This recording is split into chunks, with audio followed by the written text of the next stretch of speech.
Wonderful. So welcome and thank you again for being here today. Here at Guest House of Milwaukee, we are what we consider more than shelter. You see that catchphrase in that logo there.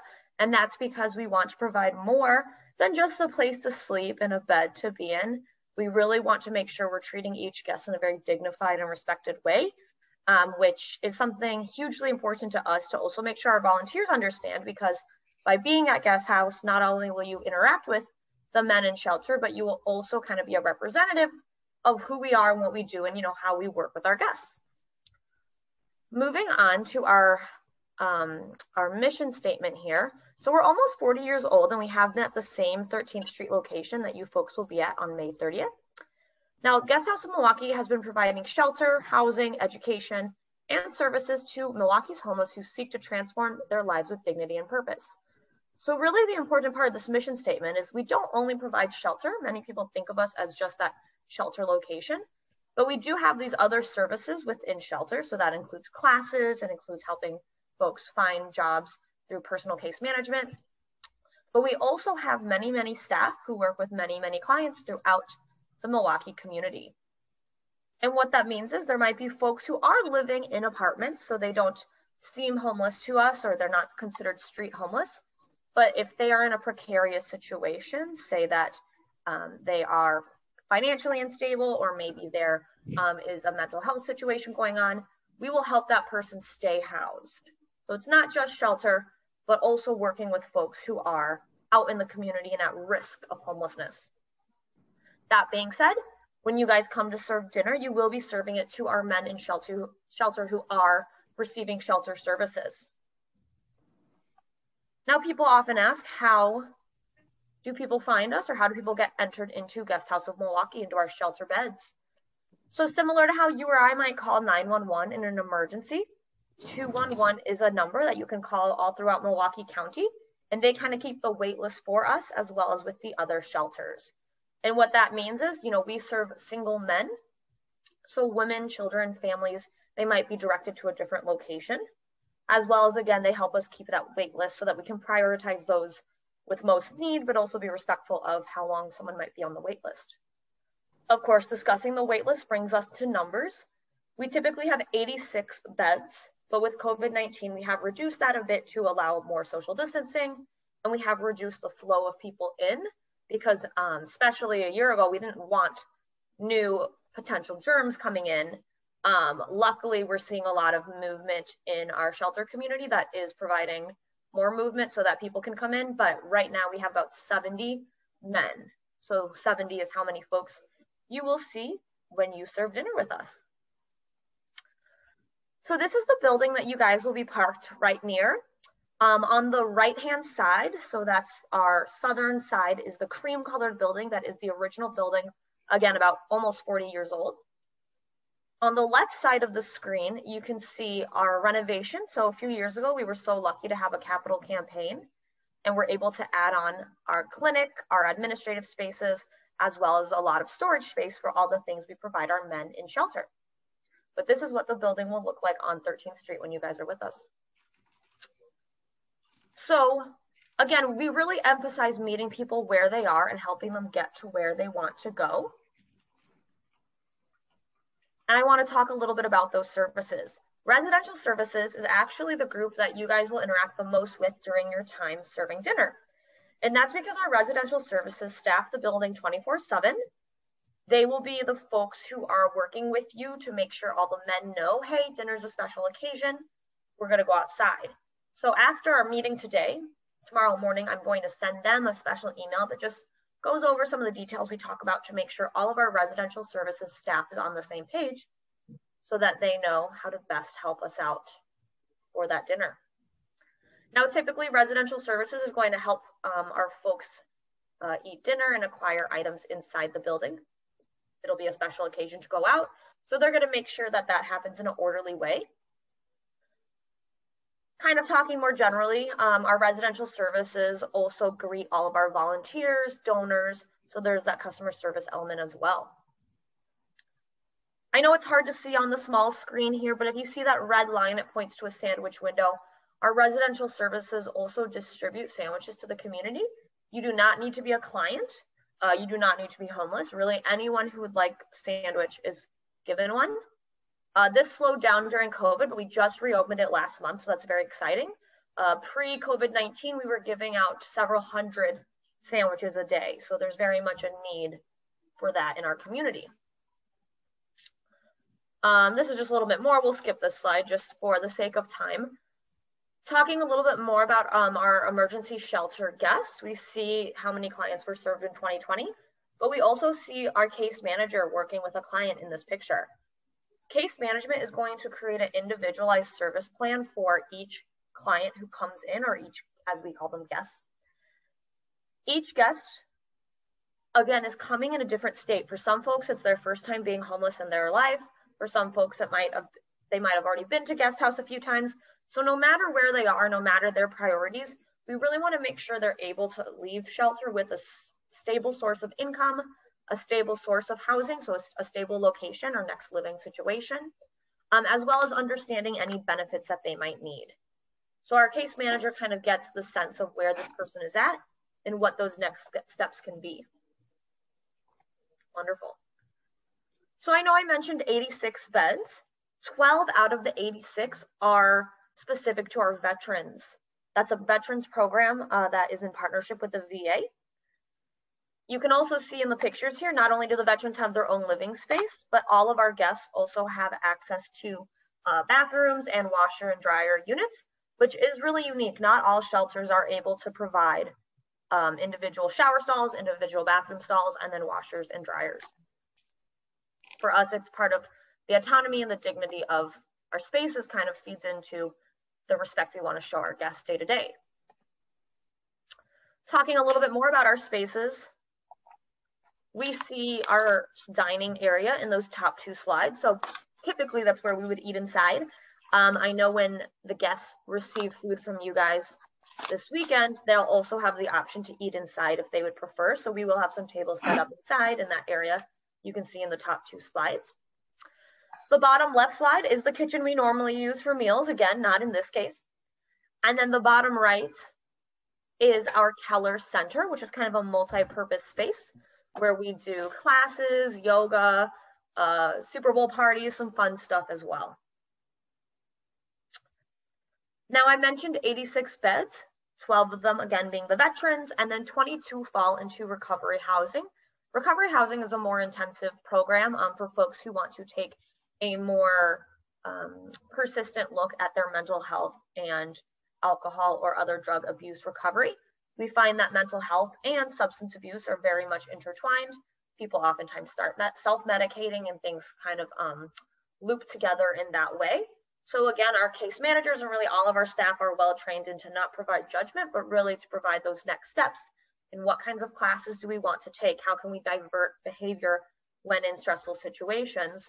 As well as, are we teaching financial literacy, proper hygiene, things for folks who, if they've been homeless for a while, they might need some help when they get back on their feet.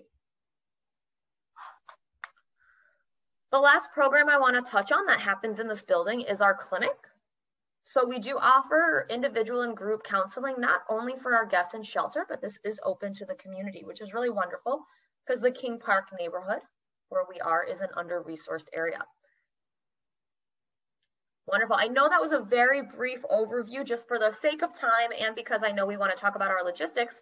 Does anyone have any questions on those things?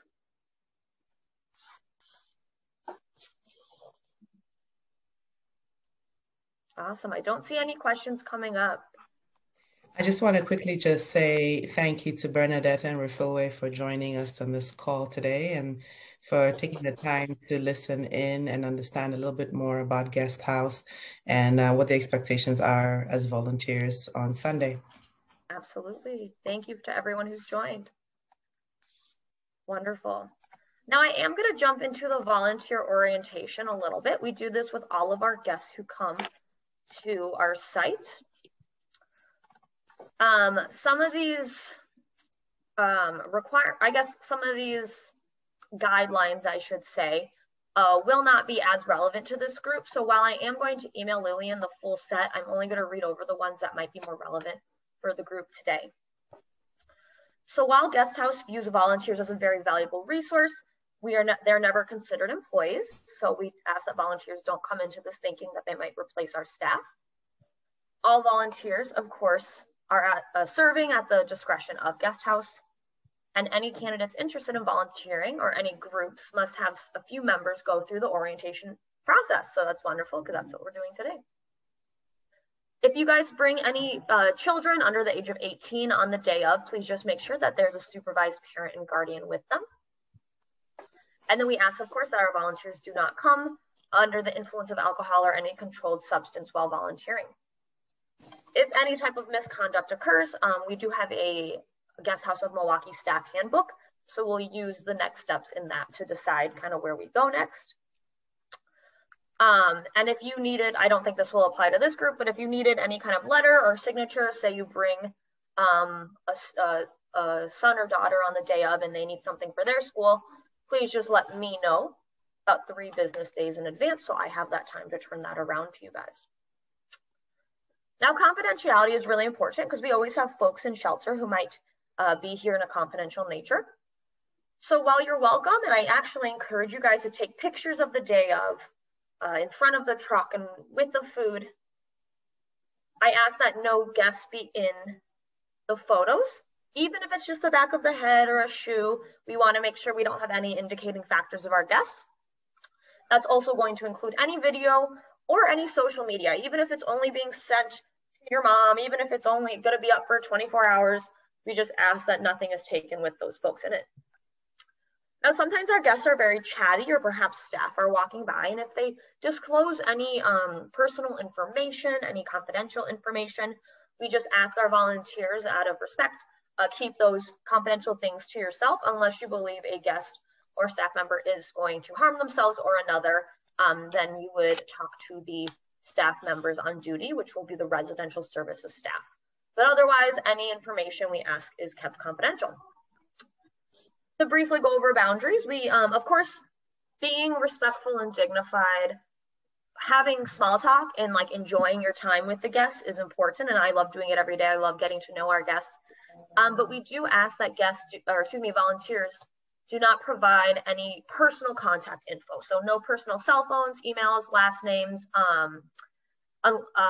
birthdays, things like that, that you wouldn't necessarily share with the person in the elevator that you're making small talk with. So we then, of course, in that way, hope that our volunteers do not engage in inappropriate personal or sexual relations, just anything that might flower. I know that that won't happen with this group, but we always want to say that out loud. So Lillian, I am going to email you these guidelines in their full form, as well as a confidentiality statement and a volunteer orientation adherence statement. Those 2 papers I'll ask you to sign. The volunteer orientation adherence statement really means that we went over these in a group today. So we went over these different guidelines. Now we're going to move on to the logistics of the day, but does anyone have any questions about these guidelines before we move forward? No.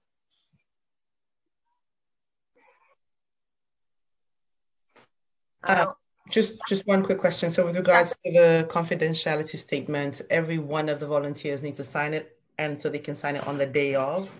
That's a great question. So it actually, with our meal groups, just needs to be 1 representative. Yep. Right, take care of that. Perfect. And then if you can print it at home, and then if you want to scan it, or I know some people don't have scanners, so it's easier just like take a picture with your phone of those 2 sheets. That's totally fine. I just keep it in our database. But then I can just forward the detailed, guidelines and statement. Yep. You can forward the whole PDF, whatever you prefer. The PDF will have the guidelines and then those 2 documents to sign. Okay. Thank you. Wonderful. Awesome. So did I hear any other questions? Yes, please. I may have missed it. I know you mentioned something about kids. Is there any restriction? Volunteers coming with the kids? So as long as a parent or guardian or someone who's going to supervise them, like some kind of chaperone who has a relationship with the child, is present, that's totally fine. It's really up to your group and that chaperone to give them age appropriate tasks. I forgot to mention there is a liability form that Lillian will sign, and the liability form essentially says we are not liable. And so that would kind of play into the chaperone's knowledge of what's an age appropriate task for a child during this volunteer activity. But your kids are more than welcome as well. So that's all in good fun. Wonderful. So I'm going to start with the COVID-19 guidelines that are guest house wide. So you'll see our staff and guests following them as well. We do ask that masks be worn the entire engagement unless our guests are sitting down and eating. I know we talked, and Emmy or Lillian are going to provide hand sanitizer because we provide a hand sanitizer on site that's non-alcoholic because the smell can be a trigger for some of our guests. So you guys will have your own hand sanitizer reserved for you, and we will have you're more than welcome to use ours. I just know you might want to have your own at your tables or at your truck. But of course, use hand sanitizer. If you need to use the restroom, ask one of those residential services members. They can definitely let you into the building for restroom use. Remember to wear your mask, but we won't have folks in the building for any other reasons, really. We are encouraging social distancing. I know it can be tricky in situations, but as much as people can adhere to it, we are encouraging social distancing. Wonderful. I'm going to jump into the logistics of the day of. So every single night, we serve dinner at 6 p.m. And we do try to keep that really consistent. For a lot of our guests, this is what they're looking forward to. It also builds community and builds camaraderie to have that meal at a specific time, kind of like how it always feels better to know when you're eating dinner at your own home. So I do ask that you guys are free to get to guest house as early as needed to be ready to serve at 6. Now I meant to bring an example today and I lost it somewhere in my room here. I have 2 tickets paper clipped together, a red ticket and a blue ticket. Each guest will get that packet of tickets, and one color will be significant for the first serving of food, and then one color will be significant for dessert. Now, Lillian, I know we discussed getting dessert. I realized, did we confirm if we're getting dessert? That was Emmy's. I have to confirm with her because I think she was going to try and get the desserts, the pies from Mr. Dice Pies. Yes. So I think that's still going to happen because they're very well connected. So there's potentially still going to be Mr. Dice Pies. Wonderful. Yes. So I'm going to talk about this process then as if those are acquired. If for whatever reason we can't get dessert, that's totally fine as well. We'll just do a 1-ticket process. But the reason that we do require a ticket for the first serving is because for our volunteers, it can be very confusing if you give out 60 plates and then you know there's probably still some more guys who need their first serving, but other guys have already jumped back in line. Then you're already giving out second servings and then people get upset because it feels like it's not as fair. So that's why in this situation, we are requiring whoever is handing out the plates, either in the truck or right in front of the truck, to collect that first ticket. Once you do a scan of the crowd and realize there's no tickets left, no first servings left, then you're more than welcome to just shout out and to let people know second servings are available, first come, first serve. The guests will kind of expect that. They are pretty good. They know to wait until we make an announcement for second servings. But because this is a new environment, being outside with the truck, I wanted to make sure we had that ticket policy. But then second servings are totally great if you guys have the space or the supply, I should say. Wonderful. Additionally, we do have late plates. So some men work that second shift and they might come home later in the night. So the front desk staff will let you know how many late plates are needed.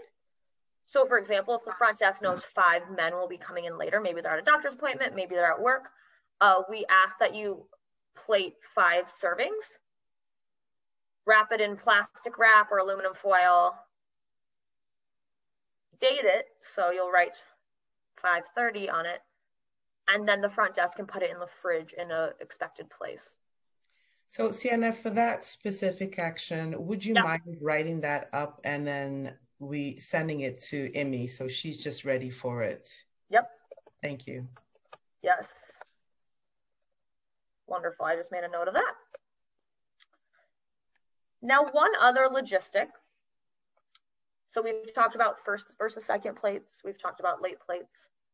The last thing I want to talk about is our community members. So people who are not staying at guest house. Our community members, oftentimes, if they see something like this going on, they might come up and ask, is this open to anyone in the community? The answer that we'll have your volunteers say is, unfortunately, this is for a closed group. However, if you ring the doorbell over there, and I'll show you a picture where that is. If you ring the doorbell over there, they are providing bagged lunches and bagged dinners. So what that means is our guest house staff are going to have a separate stash or a separate supply of bagged lunches that have treats and desserts and sandwiches. Now, of course, people might prefer your hot food over sandwiches, but at this time, this is what we're going to offer, just because we wouldn't want you to be feeding the whole neighborhood. Does that make sense?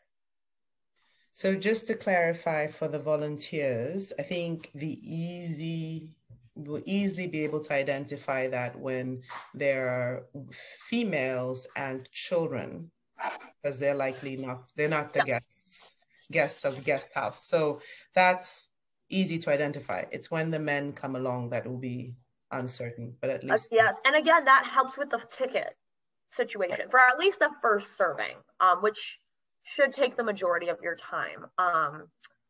Yeah, so then having that ticket will also help us divert community members to another location. So, it's a totally appropriate and fine thing to say, like, are you staying with the guest house? Yes or no? And it is tough because if they're like, oh, I used to stay with the guest house, unfortunately, this event is just for folks who are currently staying at the guest house. But if you say, I know the sandwich window has bagged lunches, they'll be directed over there.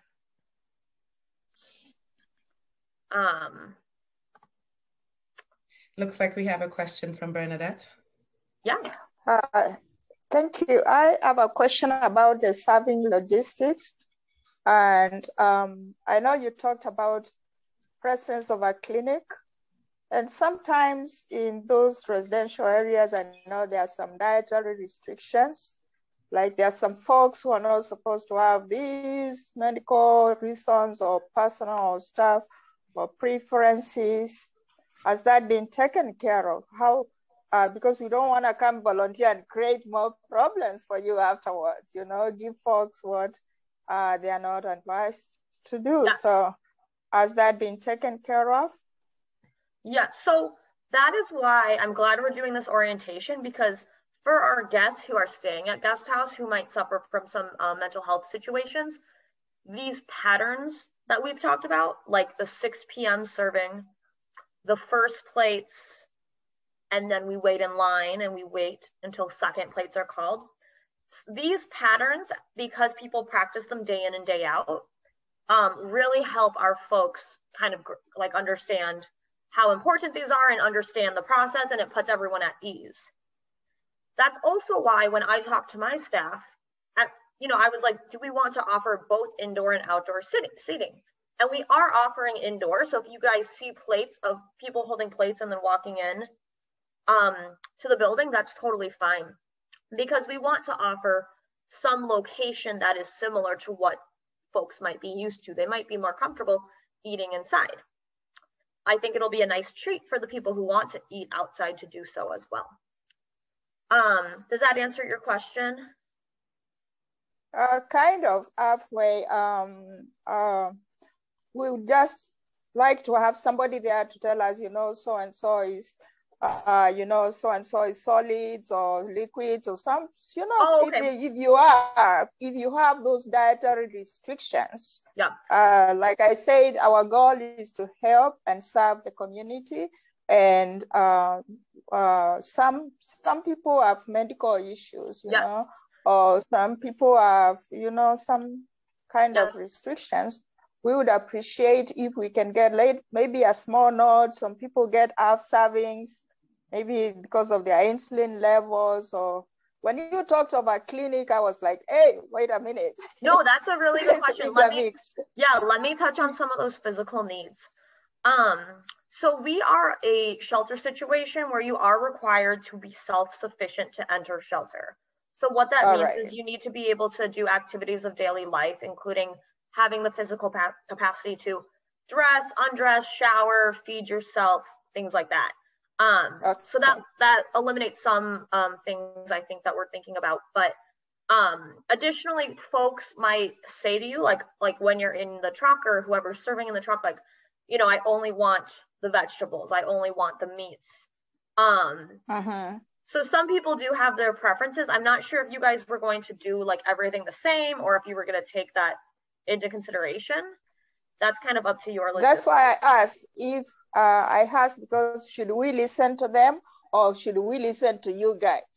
If you have the capacity, if you have the capacity to offer all veggies to one person, all meat to another person, that is fine with us. I just don't know how that works with the truck. The layup is going to be a buffet sort of layup. So as they come with their plate, then each item is being dropped onto their plate. So at that point, says yes to this or no to it, keeps moving. And that's how it'll be, the service will be. I will take this time to just share one thing. So IMI, all of you know it's IMI's African cuisine that's been provided, African food. And IMI has her food truck, but there is just one piece of licensing that has not come through in time for us to use the food truck on that day. So what's going to happen is that she'll have her tent and she'll have tables like she does at festivals. And so the food will be laid out on the tables under a tent, and the service will happen under the tent in that area. So rather than what we expected it to be a food truck, we're actually going to have a tent and a table with buffet settings for the food. Yes, thank you for that clarification. And honestly, logistically, with how we serve the food in the building, that is more similar. So that might even work out better with just what our guests are expecting. And it seems like they'll have a better view of each thing. So you can ask their preference, or, you know, ask, would you like this? Would you like this? So Bernadette, I just want to make sure that, so these folks are very much autonomous, and we want to encourage the autonomy. So serving them as they like.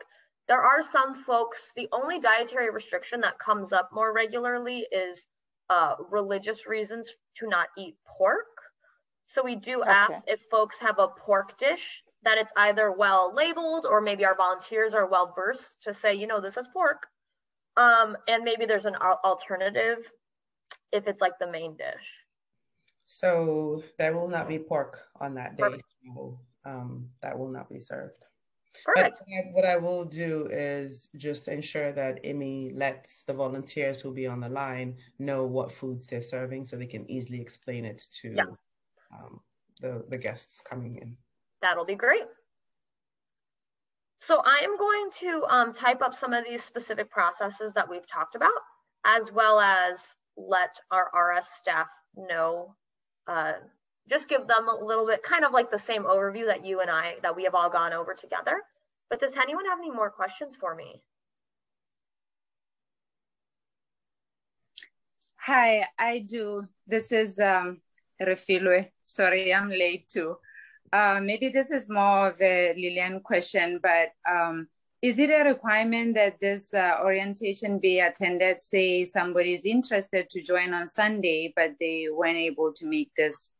Okay, I see the answer is no. Yeah, that's a great question. So as long as usually one, but it's better the more we have, especially because this is like a unique opportunity.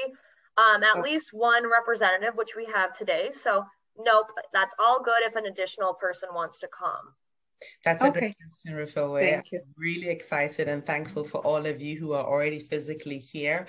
I know for sure I already have 3 more people who will be present on that day. And it sounds like, Refilwe, you're likely to bring somebody else as well. That's so awesome.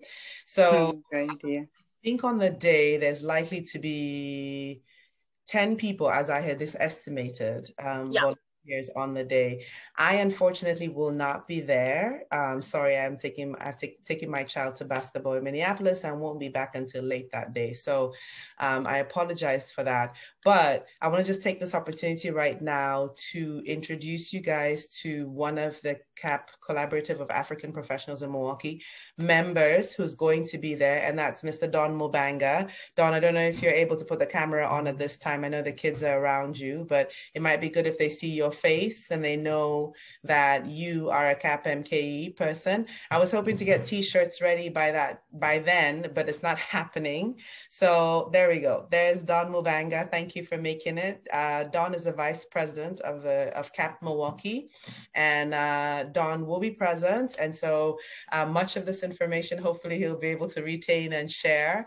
Otherwise, the other president, Mark Minani, will be present as well, and I'll be sharing all this information with him. So between Don and Mark and I believe Kibara Wanjagi Hillary will be present as well, another one of the CAP MKE members. So between those CAP MKE members, in terms of the logistics and how things will go, you guys will have access to them. I will be sharing at least Mark's phone number with each one of you guys so that you know who to call whenever you have an issue. I will have my phone available too, just in case you guys need to send me a message, and I can respond to you as best as I can from a distance. So as mentioned, I'm super excited that you guys are on one of our first volunteer events, and we're so excited. Oh, I'm also going to send you guys a video of Imi's African Cuisine. She was interviewed by the Wisconsin Foodie, and it's fabulous video of Imi. So for those of you who've never worked with Imi before, you get to know her good work, her food, and all that stuff. And so it's just an honor to have you guys together for this. So yes, I don't mean to cut you off, Lillian, but I think Zoom's gonna cut us off in just a second. So I want to say thank you so much. I am going to be emailing all these details, so I'm glad we have a video. But if you're more of a visual person, I will be sending it out as well as taking some next steps to solidify communications in the next few days. But I'm really excited. I think this will be great. Oh, and you guys, if you can make it there by 5:45, a little earlier, it'll just help. So